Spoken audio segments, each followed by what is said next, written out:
Lá Sentinelas da Penumbra. Hoje 3 relatos que atravessam montanhas, florestas e cidades pequenas. Em comum, acampamentos com histórias sombrias. Da Amazônia profunda, onde a mata protege seus guardiões esquecidos, à Mantiqueira, onde um acampamento de família revelou reflexos que nunca deveriam existir. Até o interior silencioso, onde vizinhos comuns podem esconder pactos que não se explicam à luz do dia. São histórias diferentes, mas todas deixam o mesmo aviso. Nem sempre o perigo vem de longe. Apague as luzes. Ajuste o fone.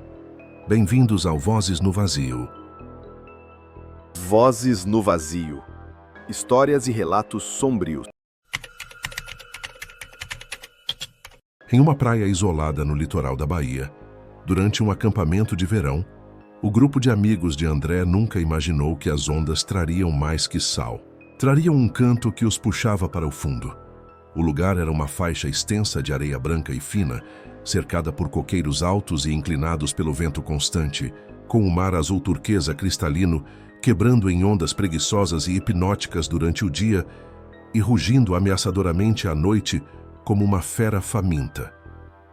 Era fevereiro de 2024, o auge do verão baiano, quando o calor escaldante deixa o ar pesado e úmido como uma estufa, com o cheiro inebriante de sal marinho e peixe fresco se misturando ao aroma doce de coco e ao som distante e alegre de forró e axé vindo dos vilarejos de pescadores espalhados pela costa. Eu, André, de 27 anos, professor de educação física e surfista desde os 15, convenci o grupo de amigos mais próximos para um fim de semana prolongado de surf, pesca e fogueira na praia, longe das multidões barulhentas e dos turistas irritantes de Salvador e das praias mais famosas. Montamos as 4 barracas na areia macia, bem próximas uma das outras. O sol tropical queimando a pele já bronzeada e a areia quente grudando nos pés suados. Mas naquela primeira noite aparentemente tranquila, algo mudou definitivamente no ar. E o que ouvi vindo das ondas noturnas ainda me assombra e me acorda suando todas as madrugadas.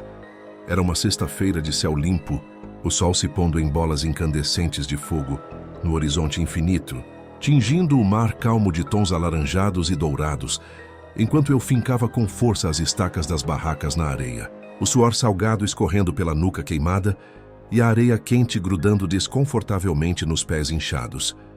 O grupo era pequeno, mas unido. Eu, minha namorada Lívia, de 25 anos, psicóloga e apaixonada por praia. O meu melhor amigo Beto, surfista experiente de 28 anos, que conhecia toda a costa baiana, e a prima mais nova dele, Sofia, de 24 anos, estudante de biologia marinha, que viera especialmente para relaxar depois dos exames finais da faculdade. Chegamos no final da tarde, depois de uma viagem cansativa de 4 horas pela estrada litorânea cheia de curvas, com o meu Jeep Compass lotado de pranchas de surf amarradas no teto, cooler gigante cheio de cerveja gelada, caixa de som portátil para tocar reggae e MPB, e sacolas de comida suficiente para uma semana. A praia era completamente nossa, isolada como um paraíso particular, sem nenhum sinal de celular que nos conectasse com o mundo civilizado, apenas o barulho hipnótico e constante das ondas quebrando na areia e o canto alegre de gaivotas que voavam em círculos sobre nossas cabeças. Acendemos uma fogueira generosa bem no centro do nosso acampamento improvisado, o crepitar reconfortante da madeira seca, se misturando harmoniosamente ao som ritmado do mar noturno. E abrimos as primeiras cervejas geladas da viagem, rindo alto de histórias antigas de faculdade e aventuras passadas. Por volta das 22 horas, quando a temperatura finalmente começou a ficar mais agradável e a brisa marinha trouxe alívio ao calor do dia, estávamos todos relaxados, conversando sobre planos futuros e curtindo aquele momento perfeito de paz. Mas foi exatamente às 23 horas que o riso despreocupado parou abruptamente. Ouvi pela primeira vez o canto, baixo, doce e melancólico como uma mulher sussurrando uma melodia que eu não conhecia, vindo claramente da direção do oceano escuro. Vocês estão ouvindo isso também? Perguntei para o grupo, o coração começando a acelerar sem motivo aparente. Beto riu descontraído, tomando mais um gole da cerveja. É só o vento passando pelas pedras, cara. Relaxa e bebe mais. Mas o canto continuou cada vez mais hipnótico e envolvente, e foi quando vi Lívia se levantando devagar e misteriosamente, como se estivesse em transe, caminhando em direção à água escura. Nos dias seguintes, nosso acampamento, que deveria ser divertido e relaxante, virou um pesadelo lento e psicológico. O canto misterioso voltava religiosamente toda a noite, sempre por volta das 2 horas da madrugada, quando a lua cheia iluminava toda a praia com uma luz pálida e fantasmagórica, fazendo a areia parecer prata líquida. Sofia foi a primeira do grupo a começar a mudar de comportamento de forma preocupante. Acordava toda manhã suando frio e tremendo, contando detalhadamente que sonhava repetidamente com uma mulher etérea e sedutora, no meio do mar revolto, com cabelos longos e esvoaçantes como algas marinhas, chamando insistentemente seu nome com uma voz irresistível. Uma manhã de sábado, logo depois do nascer do sol, achamos pegadas estranhas e perturbadoras marcadas na areia úmida. Pegadas femininas, finas e anormalmente longas, que começavam bem próximas das nossas barracas e seguiam em linha reta em direção ao oceano, desaparecendo na espuma das ondas sem nenhum rastro de volta. Deve ser de algum pescador ou marisqueiro que passou por aqui durante a madrugada, disse Beto, tentando soar convincente, mas seu rosto estava visivelmente pálido e preocupado, os olhos evitando olhar diretamente para o mar. O próprio oceano também começou a mudar de forma inexplicável. Peixes mortos de várias espécies começaram a boiar na beirada da água, com os olhos brancos e opacos voltados para o céu, e o canto noturno agora tinha palavras distintas e sedutoras que conseguíamos entender claramente. Vem, dança comigo nas profundezas. Vem conhecer meu reino. Lívia desenvolveu um comportamento cada vez mais preocupante. Começou a andar sonâmbula em direção à água todas as noites, e eu precisava correr desesperadamente atrás dela para puxá-la de volta para a segurança da barraca, sempre com o coração na boca e as mãos tremendo. Decidi procurar ajuda e orientação com os pescadores experientes do pequeno vilarejo mais próximo, que ficava a cerca de 3 quilômetros da nossa praia.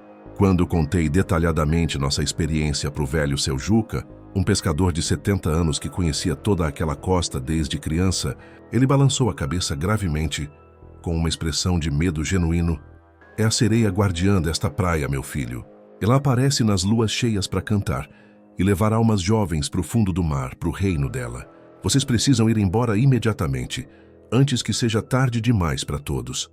Suas palavras me gelaram o sangue, mas quando tentamos ir embora na manhã seguinte, descobrimos que estávamos presos de forma sobrenatural. Todas as nossas pranchas de surf haviam sumido misteriosamente durante a noite, como se tivessem sido engolidas pela areia, e meu carro simplesmente se recusava a ligar, não importava quantas vezes girássemos a chave. Na terceira noite, que seria nossa última se pudéssemos escolher, a obsessão coletiva nos consumiu completamente. Era uma segunda-feira abafada, com a lua cheia brilhando como um holofote no céu estrelado, refletindo no mar calmo, como um espelho quebrado em milhões de fragmentos, prateados. O silêncio opressivo da madrugada era quebrado, apenas pelo rugido crescente das ondas e pelo canto sobrenatural, que agora enchia completamente o ar ao nosso redor, doce e irresistível como uma droga auditiva. Decidimos montar guarda em turnos para proteger uns aos outros. Eu fiquei com uma lanterna potente e Beto segurava um facão de pesca que encontramos no carro, mas o canto veio mais forte que nunca, penetrando nossas mentes como uma melodia hipnótica. Sofia se levantou da barraca com os olhos completamente vidrados, como se estivesse possuída por algo, e sussurrou com uma voz que não parecia dela. Ela me chama. Preciso ir. Ela está esperando há tanto tempo. Corri desesperadamente atrás dela, a areia fria da madrugada queimando os pés descalços. E foi quando vi claramente pela primeira vez a figura sobrenatural na água. Uma mulher translúcida e etérea, com pele perolada que brilhava com luz própria, cabelos longuíssimos flutuando ao redor do corpo, como serpentes marinhas, e olhos que brilhavam como conchas nacaradas sob a lua. O mar começou a borbulhar violentamente ao redor da criatura supernatural, e dezenas de mãos espectrais e pálidas começaram a sair da espuma das ondas, agarrando Sofia pelos braços e puxando-a em direção às águas profundas. Gritei com todas as forças dos pulmões e mergulhei sem pensar na água gelada. O sal marinho ardendo dolorosamente nos olhos, e consegui agarrar Sofia pelos ombros, puxando-a de volta para a praia, enquanto o facão de Beto cortava o ar e a água, como se enfrentasse uma resistência sobrenatural. A sereia emitiu uma risada cristalina e melancólica, um som que ecoou diretamente dentro da minha cabeça como uma memória gravada. André, você lutou bravamente, mas será o próximo. Eu sempre consigo o que quero. Corremos todos em pânico de volta para as barracas, fechando todas as abas e amarrando tudo por dentro com cordas. Mas o canto hipnótico não parou. Agora ele parecia vir de dentro das próprias barracas, sussurrando nossos nomes com intimidade perturbadora. Na manhã seguinte, desmontamos tudo com uma pressa desesperada, as mãos tremendo enquanto guardávamos os equipamentos. Por um milagre inexplicável, meu carro ligou na primeira tentativa, como se a maldição tivesse sido temporariamente suspensa. Voltamos para Salvador, dirigindo em silêncio total, cada um perdido nos próprios pensamentos sombrios, mas logo descobrimos que o mar havia nos seguido de volta para a civilização. Lívia acordava todas as noites, chorando e gritando, contando que via a sereia de pele nacarada aparecendo no box do chuveiro, sussurrando convites sedutores. Beto encontrou conchas marinhas misteriosas no porta-malas do carro. Mesmo depois de lavar e aspirar várias vezes, procurei um pescador idoso e experiente no mercado do peixe de Salvador, um homem que todos respeitavam pela sabedoria. Quando terminei de contar nossa história, ele fez o sinal da cruz repetidamente. Ela é a guardiã ancestral daquela praia, rapaz. Pega almas de quem profana e desrespeita o mar sagrado. Vocês surfaram demais, perturbaram o descanso dela. Tentei desesperadamente esquecer a experiência e voltar à vida normal, mas o canto voltou de formas inesperadas. Chegava no meu celular como notificações misteriosas com áudios de ondas quebrando e sussurros femininos. Uma noite, acordei e achei algas marinhas frescas no meu travesseiro, já ainda pingando água salgada. Denunciei tudo o que havia acontecido para a polícia, mas os delegados riram da nossa cara com desdém. História de surfista que fumou demais na praia, disseram, arquivando o caso sem investigação. Mas eu sei que a sereia quer muito mais que uma simples vingança. Nosso grupo se desfez completamente. Sofia sumiu sem deixar rastro depois de 2 semanas. Lívia terminou comigo e se mudou para o interior de Minas. E Beto nunca mais voltou ao mar. O canto me persegue toda lua cheia, principalmente quando estou sozinho. Ouço a voz dela chamando meu nome das torneiras, do chuveiro, até mesmo da chuva que bate na janela. Se você algum dia resolver acampar em praias isoladas e selvagens, principalmente no litoral da Bahia, tenha muito cuidado com os cantos que vêm do oceano durante as madrugadas. Às vezes, as ondas levam muito mais que areia, conchas e algas. Às vezes elas levam almas inteiras para um reino submerso do qual ninguém jamais retorna. No coração da floresta amazônica, o acampamento de pesquisa de Laura virou um labirinto de medo, onde as árvores não eram as únicas a esconder segredos. O lugar era uma clareira remota no Pará, cercada por árvores gigantes, cujos troncos grossos se entrelaçavam como veias, com o som constante de insetos e o cheiro úmido de folhas em decomposição impregnado no ar. Era fevereiro de 2024, o verão amazônico, trazendo chuvas tropicais que transformavam o chão da floresta em lama escorregadia e o ar em vapor sufocante que grudava na pele como uma segunda roupa. Eu, Laura, de 34 anos, bióloga com doutorado pela USP, liderava uma equipe de 4 pesquisadores para estudar a biodiversidade de uma área, ainda não, catalogada pela ciência. Montei o acampamento com barracas verdes, camufladas e equipamentos científicos que piscavam, no escuro como vagalumes eletrônicos. Vínhamos de Belém depois de uma viagem exaustiva de barco de 8 horas pelo rio Tocantins, carregando mochilas pesadas com suprimentos para uma semana e o otimismo ingênuo de quem acha que a natureza é só beleza e descobertas científicas. A floresta tinha uma reputação entre os ribeirinhos. Seu Joaquim, o barqueiro que nos trouxe, Murmurava baixinho sobre o povo da mata e fazia o sinal da cruz quando passávamos por certos trechos do rio. Essa parte aqui é território protegido, dizia, não pelos brancos, mas pelos que vieram antes. Eu ri na época, pensando que era superstição local. Devia ter escutado. Era uma segunda-feira. O sol se pondo rápido atrás das copas densas que formavam um teto verde impenetrável, tingindo o pouco céu visível de laranja, enquanto eu fincava as estacas das barracas. A terra mole cedia sob o martelo, e o suor escorria pela minha testa, apesar da brisa úmida que trazia o cheiro de terra molhada e vegetação em decomposição. A equipe era pequena, mas experiente. Miguel, o entomologista de 29 anos, já tinha catalogado mais de 200 espécies de besouros na região amazônica. Seus olhos brilhavam de empolgação sempre que encontrava um espécime novo, e ele carregava sua lupa como se fosse um tesouro. Sofia, a botânica de 31 anos, era meticulosa ao extremo, sempre com um caderno na mão, anotando cada detalhe das plantas que encontrava, fazendo desenhos precisos que pareciam obras de arte.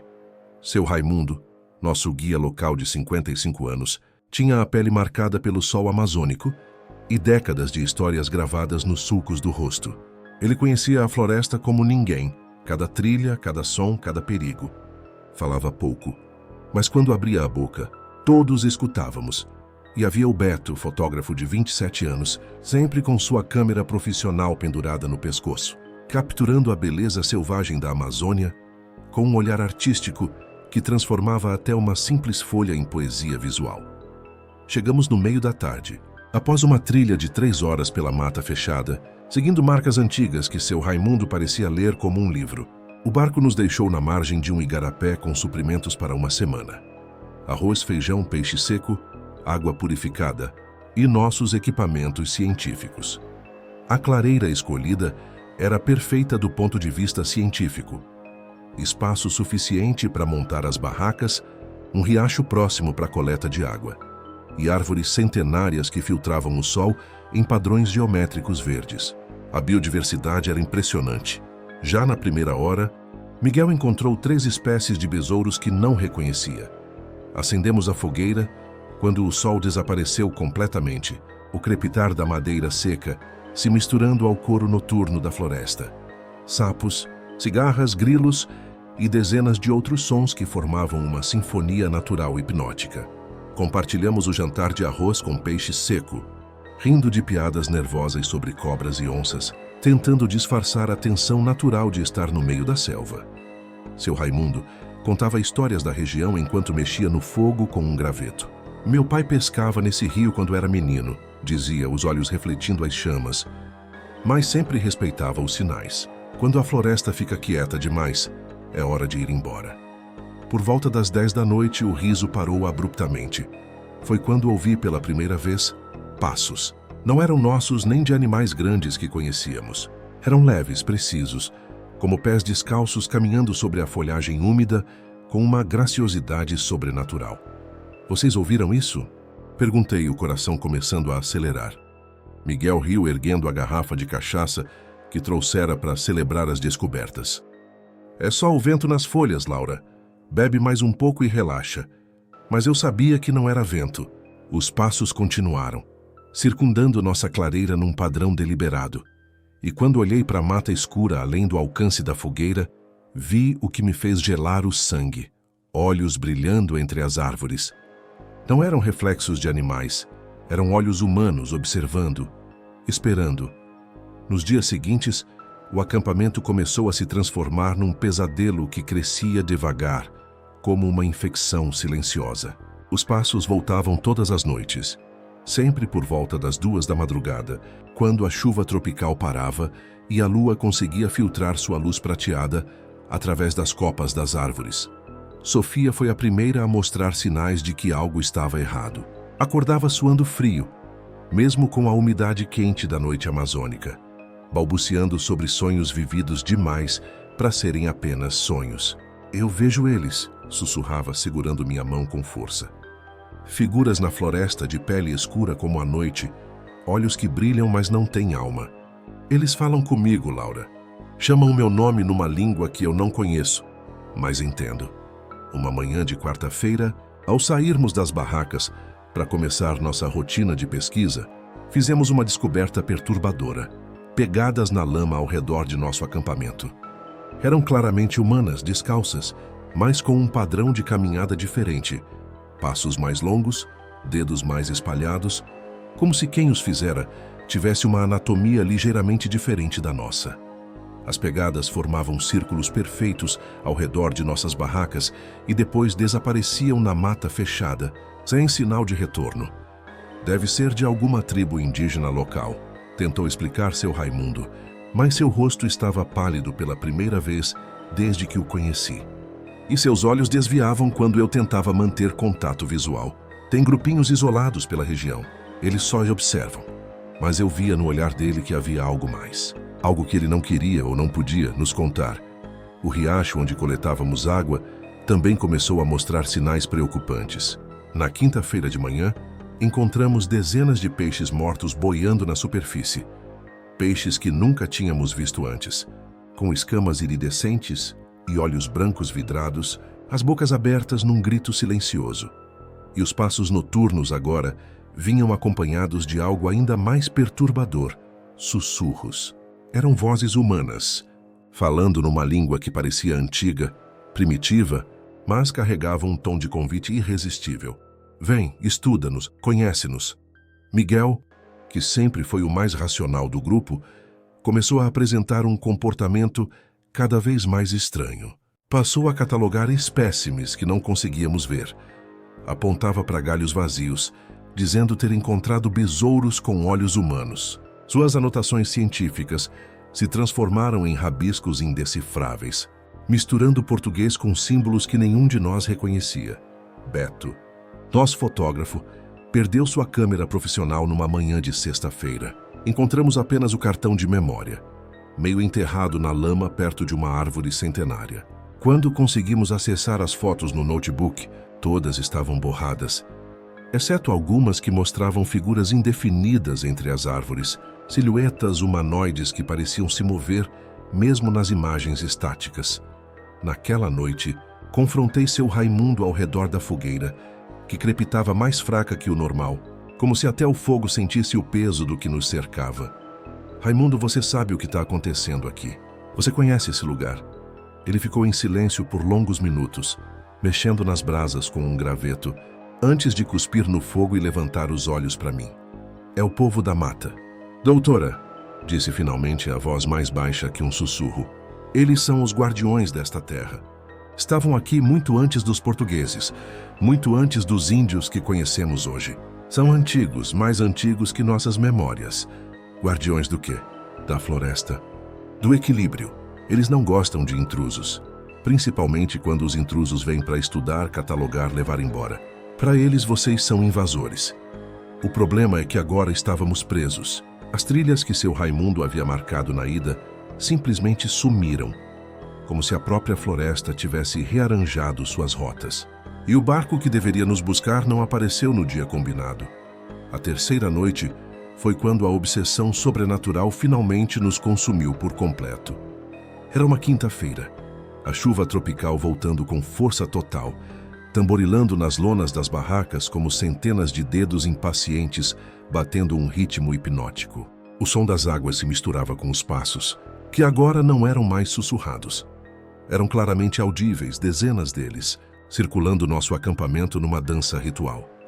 Decidimos montar guarda pela primeira vez. Eu fiquei com uma lanterna potente e Miguel segurou seu facão de mato, as mãos tremendo ligeiramente. Sofia havia entrado num estado quase catatônico, sentada na entrada de sua barraca, olhando fixamente para a mata escura. Por volta das 2 da madrugada, ela se levantou. Seus olhos estavam vidrados, completamente brancos, como os dos peixes mortos que encontrávamos no riacho. Ela caminhou em direção à mata com passos mecânicos, robóticos. Eles me chamam, disse numa voz que não era sua, mais grave, mais antiga. Eles querem me ensinar, me mostrar os segredos da floresta que vocês nunca vão entender nos seus livros. Corri atrás dela, a lama grudando nas minhas botas e dificultando cada passo, minha lanterna cortando a escuridão densa da mata. Foi quando os vi claramente pela primeira vez. Eram figuras humanoides, mas não completamente humanas. Altos e esguios, com pele escura como a noite amazônica, mas com uma qualidade que parecia absorver a luz ao invés de refletir. Seus olhos brilhavam com uma luz própria, verde como vagalumes, e se moviam entre as árvores com uma graciosidade que desafiava as leis da física. Às vezes pareciam caminhar, às vezes flutuar, às vezes simplesmente se materializar em lugares diferentes.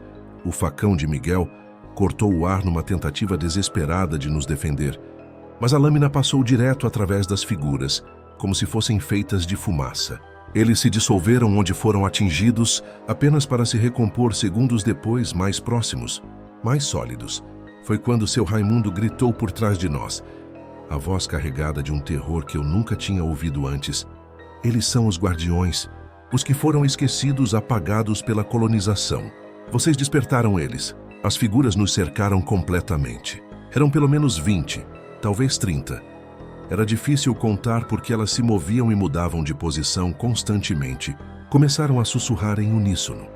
Nomes em tupi antigo, misturados com palavras que não pertenciam a nenhuma língua conhecida. Beto foi o primeiro a cair. Algo, não conseguimos ver o que, o puxou pela perna, arrastando-o pela lama em direção às árvores. Ele gritou, se debateu, tentou se agarrar em raízes e galhos, mas foi sugado pela escuridão da mata, como se a própria terra o tivesse engolido. Em desespero, acendi todos os sinalizadores de emergência que tínhamos. A luz vermelha iluminou a clareira inteira, revelando rostos ancestrais esculpidos nas próprias árvores, olhos que se moviam e bocas que sussurravam segredos que nossa mente não conseguia processar. Foi então que ouvimos o motor de um barco no rio. Por algum milagre, ou talvez porque os guardiões quisessem nos deixar ir para espalhar sua mensagem, conseguimos correr até a margem. O barqueiro seu Joaquim estava lá, mais pálido que papel, gritando para entrarmos rápido. Vocês acordaram eles. E gritava por cima do barulho do motor. A floresta inteira está falando sobre vocês. Na manhã seguinte, desmontamos o que restou do acampamento com mãos trêmulas. O grupo em estado de choque completo. Sofia não falava, apenas balançava para frente e para trás. Miguel rabiscava compulsivamente em seu caderno desenhos incompreensíveis que pareciam mapas de um mundo que não era o nosso. Voltamos para Belém em silêncio, mas a mata nos seguiu. Sofia acordava todas as noites chorando, dizendo que via as figuras no reflexo do espelho de seu apartamento, acenando para ela voltar. Miguel encontrou besouros impossíveis em sua mala quando chegou em São Paulo. Insetos que pareciam ter olhos humanos miniatura, mas que se desfaziam em poeira quando expostos à luz direta. Procurei ajuda profissional. Contei nossa experiência para um antropólogo especialista em culturas amazônicas, na Universidade Federal do Pará. Dr. Amazonas ouviu tudo em silêncio. Depois fez o sinal da cruz. Vocês entraram em território sagrado, explicou. Há relatos de grupos indígenas pré-colombianos que desenvolveram uma relação tão profunda com a floresta que se tornaram parte dela. Quando foram massacrados pela colonização, seus espíritos se fundiram com as árvores, viraram guardiões eternos. Mas isso é possível? A Amazônia tem seus próprios segredos, doutora. A ciência que vocês praticam nas universidades é apenas uma forma de conhecimento. Existem outras. Tentei esquecer, voltar à minha rotina acadêmica em São Paulo, mas a floresta não me deixou. Os passos voltaram, agora ecoando no corredor do meu apartamento. Sussurros na chuva, olhos brilhando na escuridão do meu quarto. Uma noite, acordei e encontrei pegadas molhadas na varanda do meu apartamento no 10º andar. Pegadas humanas, descalças, que levavam até a beira e simplesmente desapareciam no ar. Denunciei nossa experiência para a Polícia Federal, tentando reportar o desaparecimento do Beto, mas riram na minha cara. História de pesquisadora chapada com ayahuasca, disseram. Isso acontece direto na Amazônia. O calor e a umidade fazem a cabeça das pessoas. Mas eu sei que as sombras querem mais que nossa partida. Elas querem que eu volte, que complete o que começamos. O grupo se desfez. Sofia foi internada numa clínica psiquiátrica. Miguel abandonou a biologia e virou artista, criando esculturas perturbadoras de criaturas que não deveriam existir. E Beto? Beto nunca foi encontrado. Oficialmente, ele se perdeu na mata. Mas eu sei que ele não se perdeu. Ele foi escolhido. A floresta me chama toda a lua cheia. Acordo com o gosto de terra úmida na boca e folhas imaginárias nos cabelos. Às vezes encontro sementes de plantas amazônicas na minha casa. Plantas que não crescem em São Paulo, espalhadas pelo chão como um convite silencioso. Sei que um dia vou ter que voltar. Os guardiões da mata não esquecem e não perdoam. Eles protegem sua casa de invasores, mas também coletam almas curiosas para juntar ao seu exército eterno. Se você planeja acampar na Amazônia, cuidado com os passos noturnos. Cuidado com os sussurros. Cuidado com pegadas que aparecem do nada e desaparecem na mata. E se um dia você ouvir seu nome sendo chamado numa língua que não reconhece, mas entende perfeitamente, corra. Corra e nunca olhe para trás, porque às vezes a mata guarda muito mais que árvores e animais. Às vezes ela guarda almas, e quando você entra em território sagrado sem permissão, pode acabar virando parte da floresta para sempre. Os guardiões são pacientes. Eles podem esperar décadas, séculos até que você volte. E quando voltar, vai descobrir que nunca mais vai conseguir sair.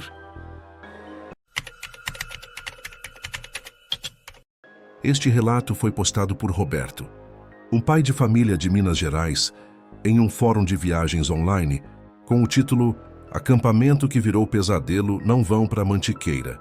Ele publicou anonimamente há 2 meses, pedindo desesperadamente que outros viajantes confirmassem se era loucura sua ou se alguém mais havia passado por algo similar. Mas deletou rapidamente a conta depois de receber respostas cruéis que o chamaram de história de terror inventada para ganhar curtidas. O texto fala de um acampamento de verão na Serra da Mantiqueira, lá por janeiro de 2024, quando o calor sufocante das baixadas subia com a altitude e o ar ficava rarefeito e difícil de respirar, deixando a cabeça leve como nuvem e causando uma sensação estranha de descolamento da realidade. Roberto disse no post que precisava desabafar com alguém, mas tinha medo de assustar ainda mais a família se contasse os detalhes completos. Vou ler o post dele na íntegra, respeitando as pausas angustiantes que ele fez, para vocês sentirem na pele o pavor crescente que ele descreveu. É uma daquelas histórias que te faz repensar seriamente o próximo feriado em família na montanha.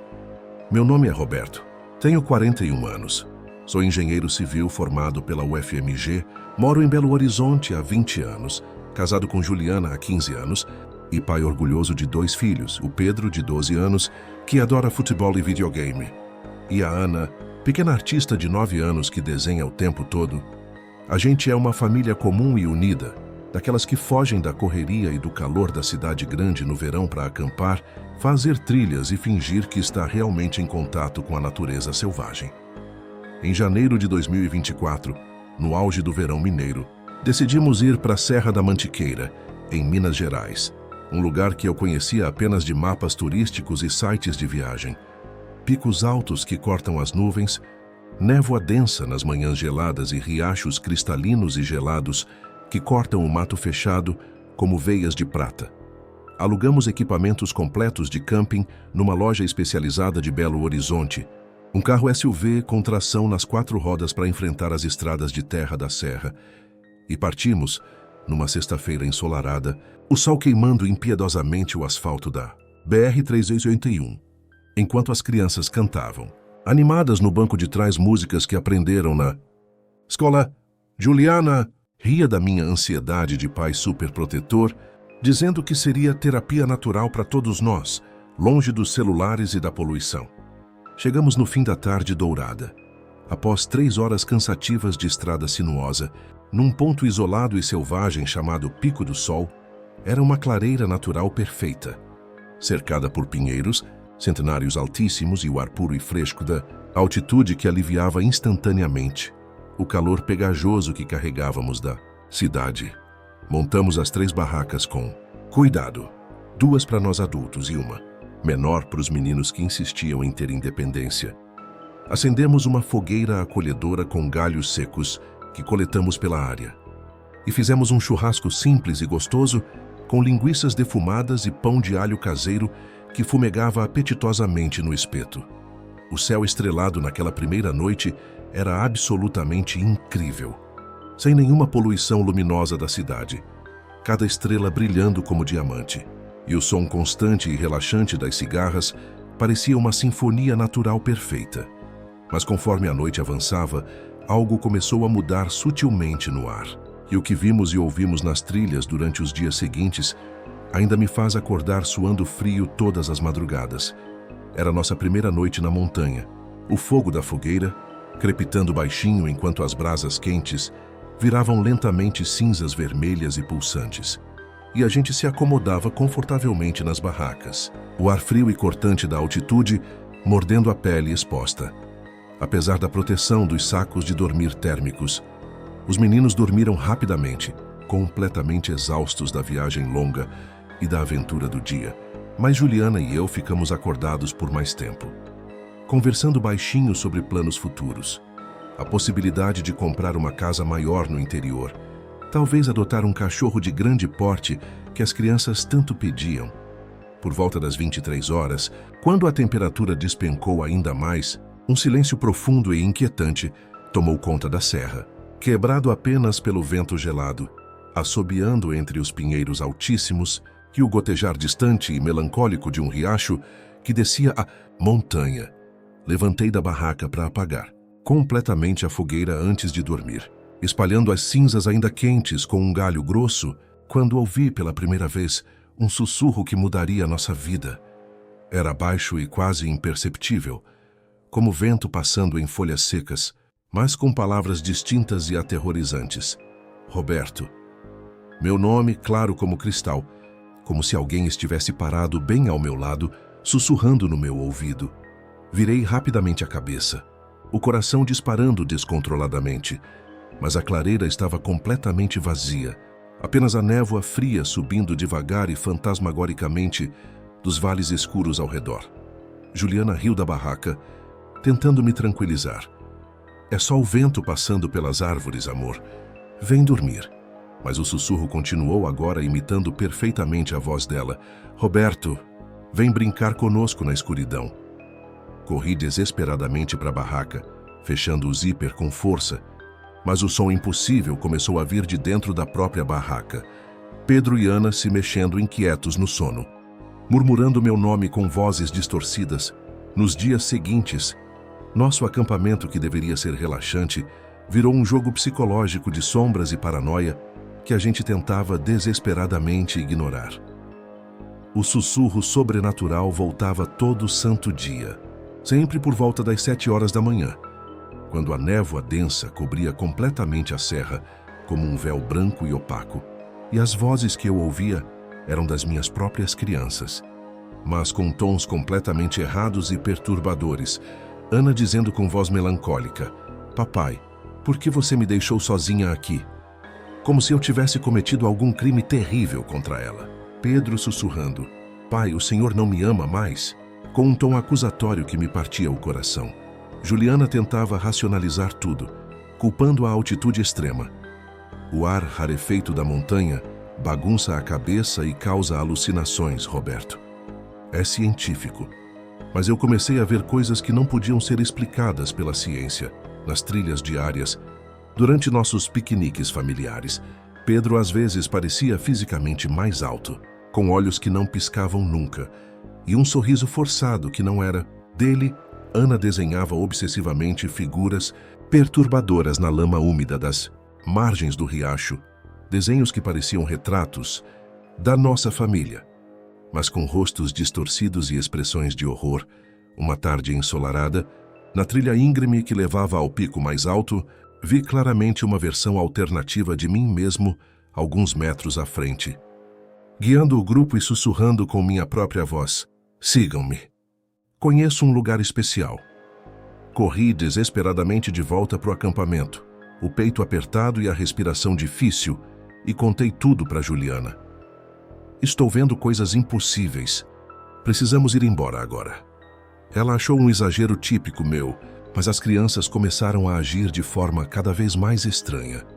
Pedro chorava sem motivo aparente várias vezes por dia, dizendo entre soluços que o outro papai o chamava das árvores para brincar. Hannah escondia desenhos macabros com figuras de olhos vermelhos que ela fazia escondida. Na terceira noite, nossa última se dependesse de mim, a obsessão virou pânico puro. Era uma quarta-feira gelada. A lua cheia filtrando através da névoa densa como luz fantasmagórica. E o silêncio da serra sendo quebrado apenas pelo gotejar constante do riacho e pelos sussurros sobrenaturais que agora vinham de todas as direções. Montamos uma guarda desesperada na clareira, eu armado com uma lanterna potente e Juliana segurando o celular que não captava nenhum sinal. Mas as vozes cresceram em intensidade. Roberto, por que você nos trouxe para este lugar amaldiçoado? As vozes pareciam vir simultaneamente das árvores altíssimas, das nossas próprias barracas e até mesmo das crianças que deviam estar dormindo. Pedro se levantou da barraca, com os olhos completamente vidrados, e disse com voz mecânica: Papai, o outro senhor quer brincar com a gente lá embaixo. Corri atrás dele, a névoa fria grudando na pele como dedos gelados. Foi quando vi pela primeira vez a figura que me assombra até hoje. Eu mesmo, mas visivelmente mais jovem, com o rosto distorcido num sorriso que jamais foi meu, estendendo a mão pálida em direção ao meu filho. Juliana gritou em desespero: É alucinação coletiva. A altitude está afetando todos nós. Mas o outro Roberto se virou lentamente em minha direção, sussurrando com minha própria voz: Você me enterrou aqui há anos atrás, quando caiu da trilha, naquele momento terrível. Lembrei claramente de um acidente que tive na infância. Caí de uma trilha na montanha. Bati violentamente a cabeça numa pedra. E meu pai disse na época que o outro Roberto morreu naquele lugar. A névoa se fechou completamente ao nosso redor, como uma parede branca, e o outro eu avançou ameaçadoramente, as mãos gélidas agarrando meu braço com força sobrenatural. Gritei em terror, empurrando Pedro para a segurança nos braços da Juliana. E corremos todos em pânico para o carro, o motor ligando por milagre apesar da geada grossa que cobria completamente o para-brisa. Na manhã seguinte, desmontamos rapidamente tudo, o grupo inteiro em estado de choque. Voltamos para Belo Horizonte dirigindo em silêncio total, mas a serra nos seguiu de volta para a cidade. Juliana começou a ver o outro Roberto no espelho retrovisor do carro, e as crianças desenhavam obsessivamente trilhas de montanha, manchadas de vermelho. Contei tudo para um terapeuta especialista, que diagnosticou friamente alucinações coletivas causadas por altitude extrema e estresse familiar. Mas eu sei a verdade que ninguém quer acreditar. A serra guarda ecos sombrios de traumas antigos, meu. Acidente de infância criou um duplo sombrio que nos persegue. Pedro parou completamente de falar depois da viagem. Rihanna só desenha montanhas ameaçadoras. Tentei denunciar nossa experiência no fórum de viagens, mas os moderadores deletaram tudo. História de pai paranoico procurando atenção. Se você algum dia acampar na Mantiqueira, tenha muito cuidado com os reflexos que vê nas trilhas.